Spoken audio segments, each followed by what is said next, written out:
for the caffeine high. But could it be too much? Here's NBC's Savannah Guthrie. They're going to put me back there, too. In football season, 17-year-old Zach Stokeham has a drink of choice.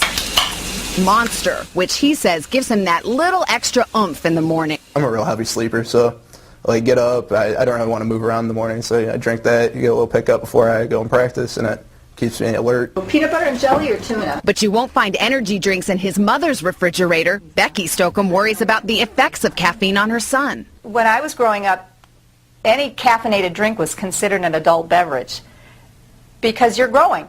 Energy drinks are growing in popularity. 230 million cases sold last year, a $6 billion market.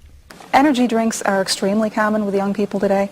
It's kind of remarkable, really, because they really were not introduced on the U.S. market until 1997, but now they've become ubiquitous. What gives energy drinks their punch? Caffeine. A 12-ounce can of cola has about 35 milligrams of caffeine. An 8-ounce can of Red Bull has 80.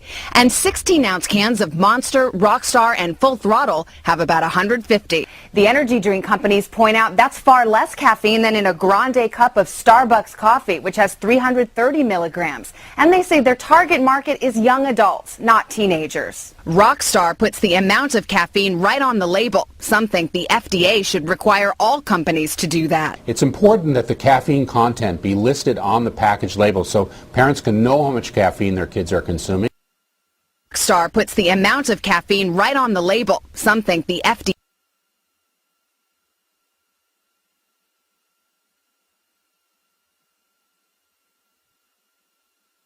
should require all companies to do that. It's important that the caffeine content be listed on the package label so parents can know how much caffeine their kids are consuming. In the meantime, moms like Becky Stokeham will be keeping a close eye. For today, Savannah Guthrie, NBC News, Washington. So what is a parent to do? Tara Parker Pope writes the Well column and blog for the NewYorkTimes.com. Heidi Skolnick is a nutritionist with the Hospital for Special Surgery here in New York. Good morning to both of you. Good morning. Heidi, let's start by just clearing up misconceptions people have about energy drinks. Many people assume they're the same as a sports drink, but they're not. There's a real difference. Big distinction. Sports drinks like Gatorade are designed to provide hydration. So if you lose 32 ounces of sweat in an hour, you could have 32 ounces of Gatorade. An energy drink has caffeine. You could not have 32 ounces of that. You'd be bonked, right? You'd be over your limit for caffeine in an hour. So it's like not to replenish fluid. It's very different. Sports drinks are for fluid. Energy drinks are caffeine stimulant driven. It's like the teenager said in that piece that we just saw, that he needs it as a kickstart really in the morning. But in your column, Well column today, you write about a Colorado school that has banned energy drinks. Other schools around the country are also experiencing problems with the drinks. What is going on? Well, it's quite interesting. When I was doing the research for this story, I thought, well, I'd find a few examples, but really it's across the country. You know, teachers in Oregon sent an email to parents saying your kids are coming to school with drunk on caffeine, or they're crashing. You know, in Broward County in Florida, some kids went to the emergency room. You know, it's really all over the place where kids are, really downing, they're cold. This isn't like coffee, which you sip.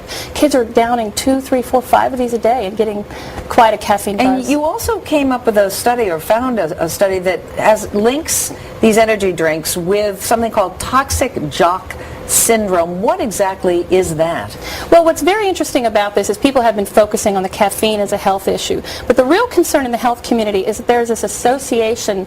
The kids who are drinking, are high consumers of these drinks, are exhibiting a lot of risky behavior. It might be a red flag for parents for this sort of, hyper-masculine jock attitude where they take a lot of risk and get into a lot of trouble. But do the drinks cause the behavior? They don't cause the behavior. There's an association. So if your child is really downing a lot of these drinks and attracted, it's a red flag for parents to take a look at their child, who they're spending time with, how they're spending their time on Friday nights. There's an association with risk-taking behavior in these drinks. So, Heidi, what should parents do at this point? I mean, some drinks do list how much caffeine they have in them, and they make a point that a 16-ounce cup of coffee could have more caffeine than some of the drinks themselves. Right. It's a misuse, abuse issue. So 80 milligrams of caffeine, it can actually help you be more alert and ergogenic.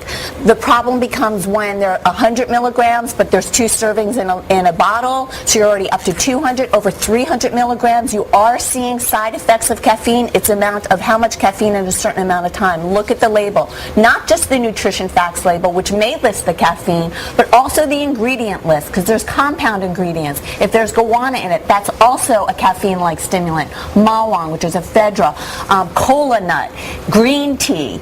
These are not that green tea is anything wrong with it, but when it's combined with the caffeine, combination, it's too much. Heidi Tara, thank you so much for your time this morning.